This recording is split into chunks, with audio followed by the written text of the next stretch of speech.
Welcome to Real Estate Investing Abundance, the show for busy, fulfilled professionals like you to learn how to develop financial independence built on solid, passive real estate investments. Now, here is your host, Dr. Alan Lomax. Hello, enlightened investors. I'm your host, Dr. Alan. Delighted that you've joined us today. Are you a busy professional, passionate about the work of your calling, yet realize that even though you love what you are doing, you're exchanging your time for money? You know that if you were to lose the ability to exchange time for money, your financial well-being will be in jeopardy. If you can relate, I have great news. Steed Tucker Capital is an investment company designed for professionals to develop financial independence built on solid, passive real estate investments. Remove the anxiety of an uncertain financial future and go to steedtucker.com. Get your free one-page 10-step guide to passive real estate investing. Welcome, enlightened investors. I am delighted to have with us today an all-around entrepreneur who brings us the wisdom of 3 decades of business success. Jerome Maldonado is diversified in construction, real estate, development, restaurants, beauty salons, e-commerce, and other endeavors. In 1998, he stepped into real estate investing as a developer specializing in single-family residential and quickly branched out into retail and office. In 2009, he transitioned his company's focus to multifamily value-add real estate. Jerome, before we get into what it means to be a diversified entrepreneur, share a memorable experience from your formative years that helped you to be the person you are today. There's a lot of them, Alan. I think it starts with our childhood. My parents, my mom and dad were real good. Memorable experiences. There's a few specific ones when you're battling hard things through life. And it started with sports. And then it started even scholastically for me with education because I was dyslexic. My mom always would advocate for us. And she'd always push us for education and betterment of life because I came from such a hard upbringing financially. And so those are memorable experiences. And then anytime I think there's a challenge in your life, it's memorable, right? So in 1997, I was part of a large direct sales and network marketing company. The company was shut down by the FTC. Went from making over $20,000 a month to zero overnight. So that pivot that took from 1997 all the way to 1998 and even into 1999 was very memorable in its experiences and life. And then 2008, the recession, that was a big learning experience, and education itself, that's a very memorable experience. And that took us 5 years to clean up and get through. So those are all extremely memorable experiences that really shaped and sculpted character into who I am, into our businesses, into how we run our businesses. And we continue to tally up more memorable experience, God willing. Yeah, those memorable experiences are often not the best memories, but they often can be some of our best learning experiences. Well, talk to us about the mindset behind entrepreneurialism, and particularly in the aspect of real estate. Just like any business, mindset is strong, and it never fails to amaze me how important it really honestly is and how many people lack in that one thing. This past Saturday, I was on a Zoom call with over 30 people that I was leading and working with, mentoring in real estate development. And I spent about 40 minutes just talking about some of my early mentors' books, right? Books, mindset stuff, showing them some old audio cassette tapes that I held dearly to my heart that I would listen to every single night going to bed. And I remember at a time when I first got started, it was most important to infiltrate as much positive information, and not just positive information, but good educational information. And most of it started with really mindset, the way we think, the way business people think differently from average people, the way our society sculpts and trains us. And I told them, I said, you're probably wondering, what does this have to do with real estate? And I told them it has everything to do with real estate.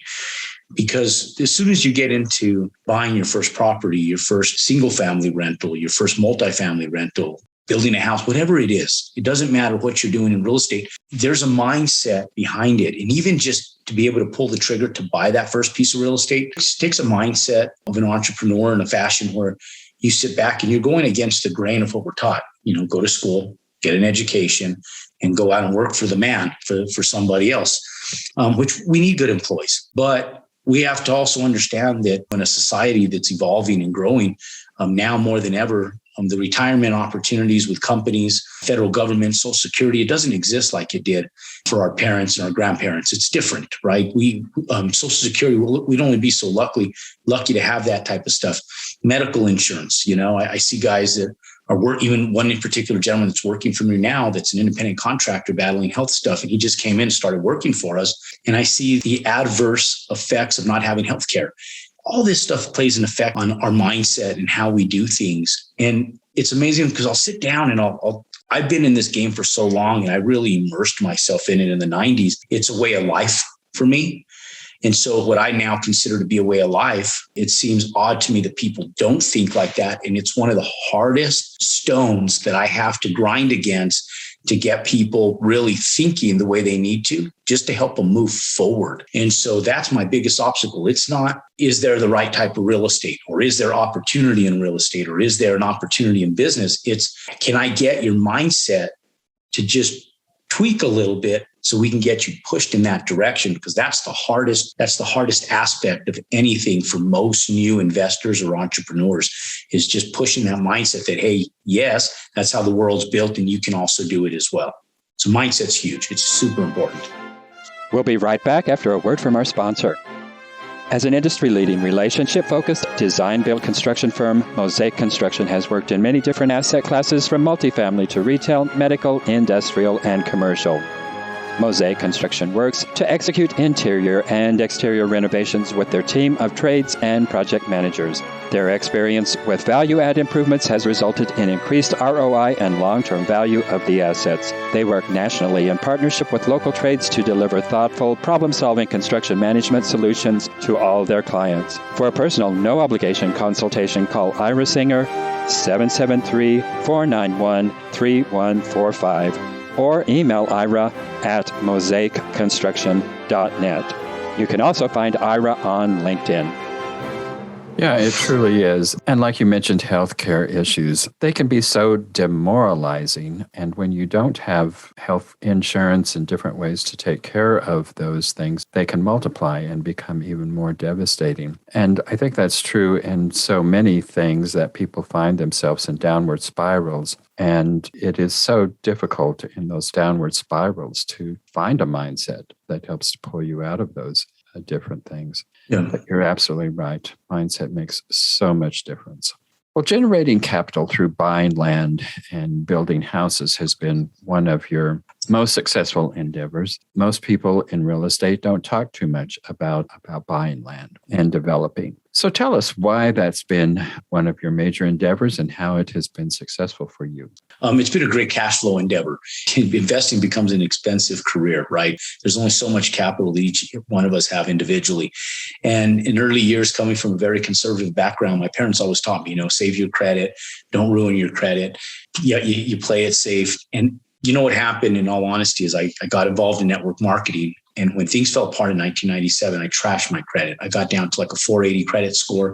I had over 30 lines of bad credit on my report. And I got started in construction when all of that happened, merely on accident. But you know what was cool about the business model, Alan, was that I could take a 50% deposit on installing a project for a residential customer. And that afforded me the ability to buy all the materials and paid for a little bit of the labor. And then I was able to finance my profit and a small part of the labor. And since payroll revolved a week, if I pushed the project quick enough, I was able to collect my second check, pay off the rest of the payroll, and I had profit. And so in early years, I needed businesses like that, because what ended up happening was, when you have bad credit, you can't afford to pay for things. You have to get money somehow. So the business model of opening up a construction company just happened to work. And I knew how to market. I knew how to sell. It was one of the most important, most integral parts of the success of our business was my marketing and sales experience. I recommend it to all people in life, so young kids, adults, professionals. It's one of the pivotal pieces that are needed. So what happened was my brain started thinking in that fashion, like, what industries can I get into where I can make cash? Well, I bought a couple rental homes, and there was a gap time between the time that I could save up enough money from the first rental home to the second rental home to buy it. Then I was forced to get a retail building. Okay. So before I bought land and built houses, I bought a small retail building. So I had to wait a little bit of time, save up a little money, put a down payment. on a retail building. So I could house my business in the back, lease up the front, and then I have money to renovate it. Well, all of that takes time. And so cash flow was very, very important. We were pouring a concrete foundation for a small builder. And I didn't really know that builder. It was just a phone call to our office that we were installing. But what I did take note of is every day that I went to check on this project, there was a guy that rolled up on a Harley Davidson motorcycle, and he always looked clean, looked sharp, looked like he looked like he was enjoying life, looked like he just stepped off the beach of Hawaii to come down and check on his job site. And I took note of how he wasn't really doing anything, was clean to a T, was there for a short time and left. And I got to talking to him one day, Alan, and I asked him, I said, "You the builder on this house?" He said, "Yeah." And I said, "How many of these do you have going on?" He said, "I thought 3 of them." And I said, "So is this what you do full time?" And he said, he kind of chuckled, laughed in so many words, said, "Yeah, but I don't really do it full time." He looked like he was enjoying life. So it captivated my interest into what he was doing. And I asked him, I was very bold. And I asked him, I said, "How much do you think you'll make on building that house?" And he laughed, and he was an Australian. He goes, "Mate, I think I better make at least $80,000 to $100,000 on that one, And I sat back thinking, good God. I said, "How long do you think it'll take you to build that?" He goes, "Well, about 4 months." And so I sat back and I go, geez, this guy's going to make that in 4 months. He has 3 of them going on. What the hell am I doing? I was working all year. I had a 7-figure business, our first year in business. But even if you do 1.1 million in business, I maybe made a $300,000 profit. This guy's building 3 homes part-time, making what I was going to make, working all year, busting my back. So I went and bought a lot, 3 lots down from where this guy was building. And I just looked at the house. I went to an architect. I sat down. I unfolded it. My dad and I put an Excel spreadsheet together. My dad, being an accountant, just helped me put a simple spreadsheet together. And I dove into building a house. And on that first house, I made about $85,000, just shy of $85,000. And it took me all of about 120 days to build. And so I duplicated it, did it a second time that same year, made a little over 90 on the second one.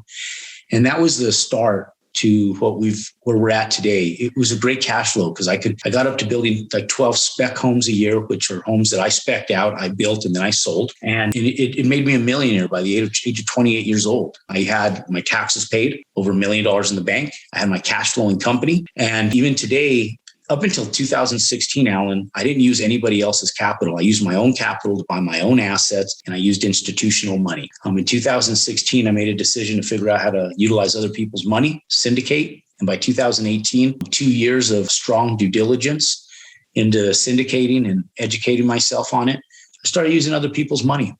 But I'll tell you, it's been a great means for students and people working with me where I tell them, look, you can make $100,000 part-time buying a piece of land, building a house if you use our business model. And so we still hit home runs with that today. I got a development in Washington State going on, $25 million worth of single family homes, one down in Palm Springs, and I'm doing it right here in my own backyard.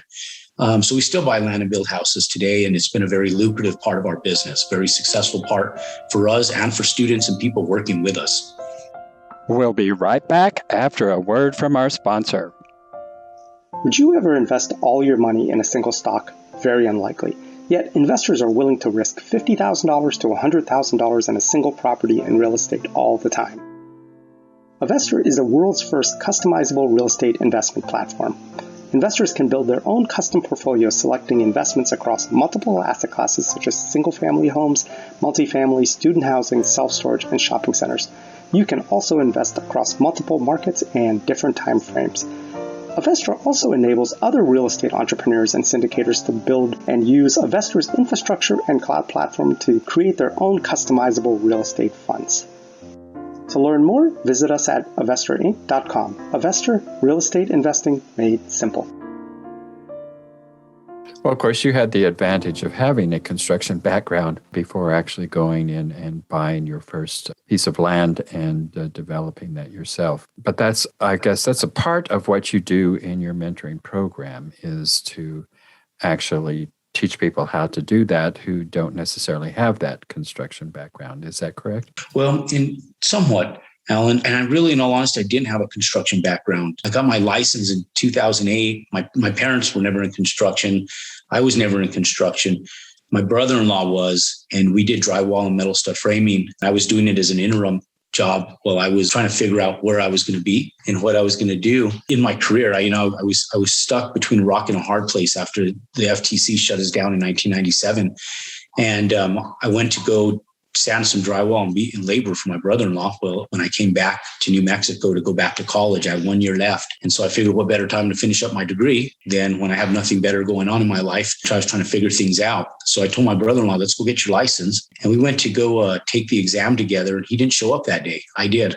And so I took a course, I passed the exam, and I landed up with a contractor's license in an industry I knew nothing about, but I knew how to sell. I knew how to sell. I knew how to market. And I read a little book called Think and Grow Rich, and it talked to me about employing the efforts of other people that were more talented than myself, and putting their efforts to work. And I remember all that stuff. I had 4.5 years of entrepreneurial experience by that time, and hardcore entrepreneurial experience. I was immersed in it for 4.5 years, 2.5 to 3 years of hard struggles. And then I had a couple years of extreme success at a very young age. I learned a lot. And Alan, it was more so my sales and marketing experience that really allowed me to parlay my business in construction than it was construction itself. Construction was just a vehicle. And I just utilized people that were wiser than I was in that industry. And I put their efforts to work.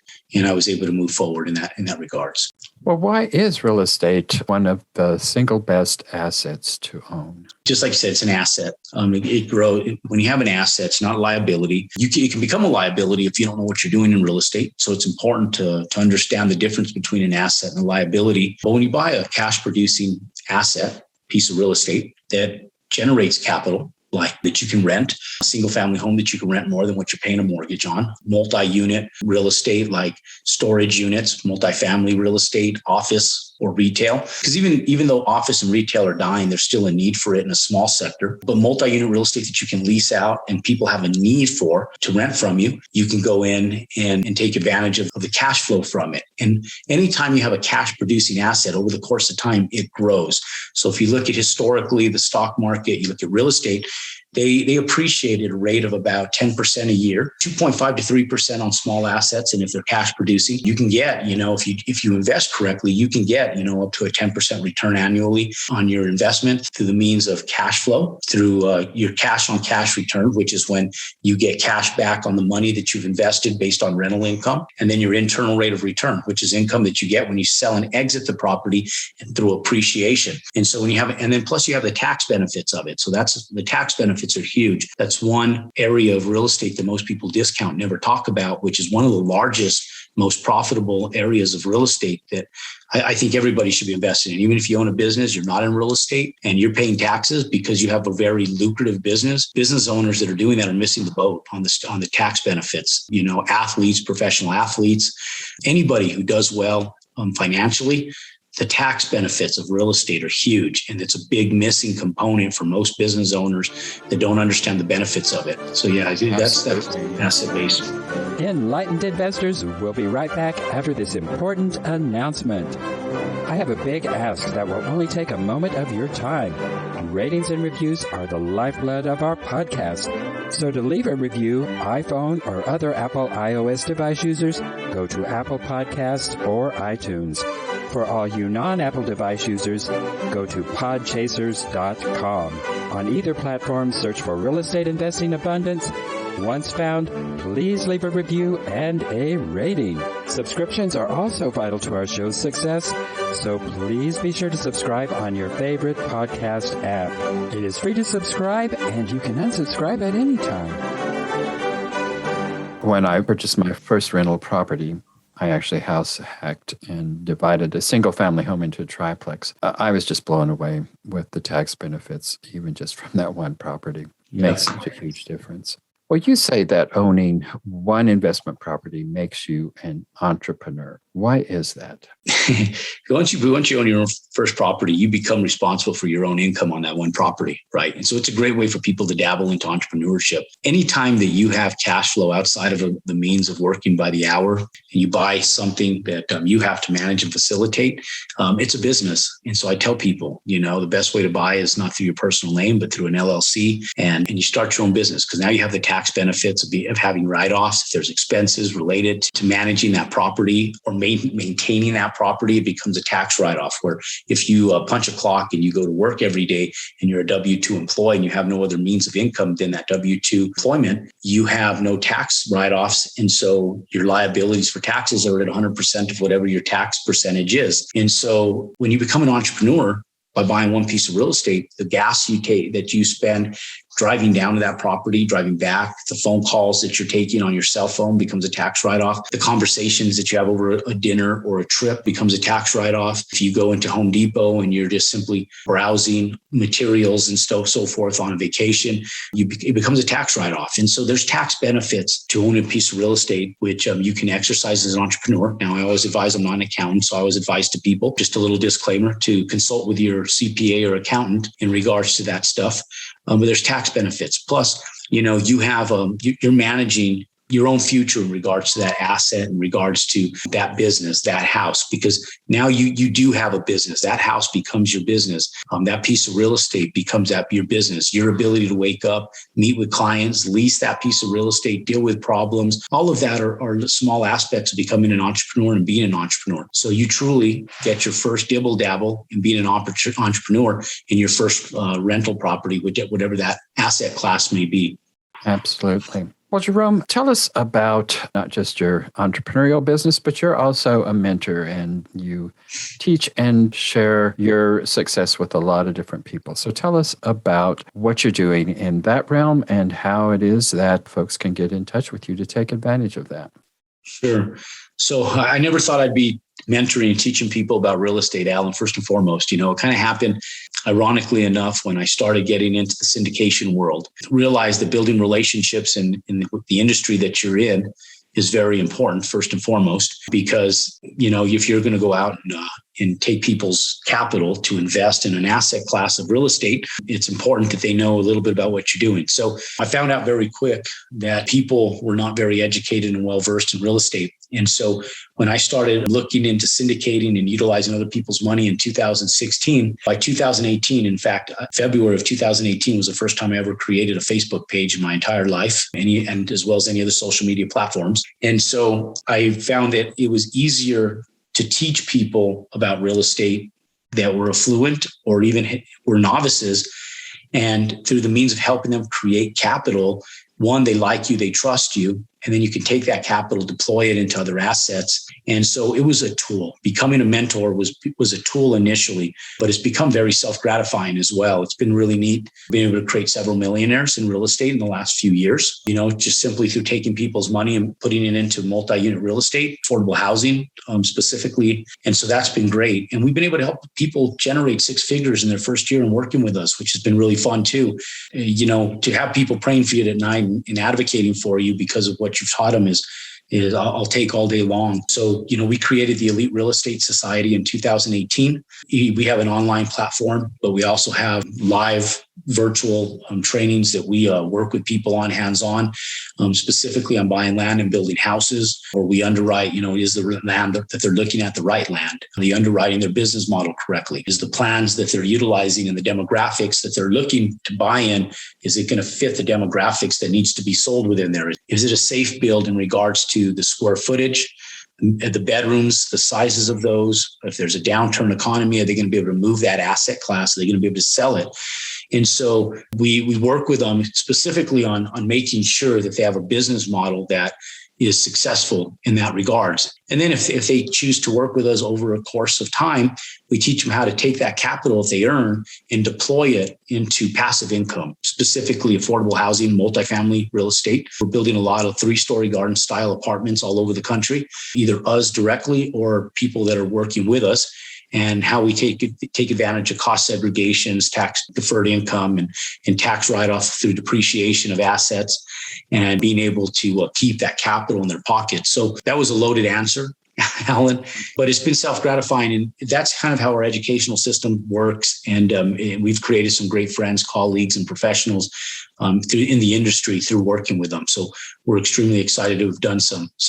And I think you asked how to find us. Real easy, JeromeMaldonado.com or Jerome Maldonado. My name's here in the video and in the podcast. And you can duplicate that on any social media platform, including Instagram. But on Instagram, it's Jerome Maldonado and the number 1. And you can find us very easily. And our Elite Real Estate Society is on all of our platforms. Once you follow us, you'll be able to easily find out how to work with us, how to contact us. And we're always engaged. We have a full team that helps us and backs us. So we're excited in that regards. Hopefully we get a chance to work with some of the viewers on this podcast, Alan.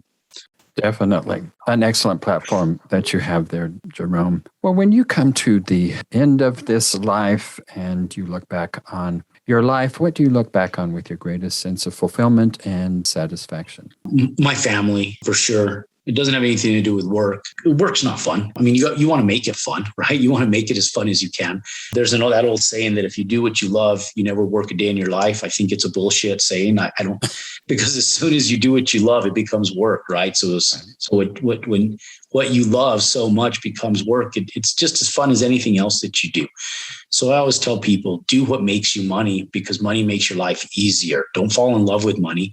Money just makes your life easier. I pride myself on the fact that I can allow my kids a lifestyle. They can do any sport or have the education that they want, put them in a good neighborhood, good schools, and give them options in life, because life's already hard enough, right? So I pride myself in that regards. But if all I do for myself and only for money, I've wasted my time. I've wasted my life, and I failed at what I wanted to do. So I like to pride myself on the fact that I try to keep a good balance between my health, my family, my work. Although work tends to occupy the mass majority of our time, the free time that we do have, I like to say that let's invest it wisely and attentively into those that we love, and that's my family. And so I'd like to sit back and be prideful in my last days going, you know what, I'm just proud that my kids have done well. They're honest. They're successful in their own means with their families, their relationships, and they're well taken care of financially. And so if I've done that, then as a father, I've done my job on this earth.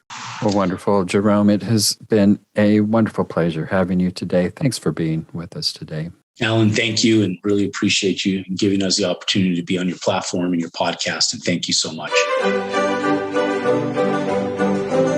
Thank you for tuning in to Real Estate Investing Abundance, brought to you by Steve Talker Capital, a company working for passionate professionals like you to develop financial independence built on solid, passive real estate investments. As part of our efforts to make the world a better place, Steve Talker Capital contributes to activities and organizations committed to better understand the equine. These endeavors attempt to enhance the human treatment of horses worldwide. Steve Talker Capital, working for a world where all creatures, great and small, flourish abundantly. For resources to develop your financial independence, connect with us at stevetalker.com.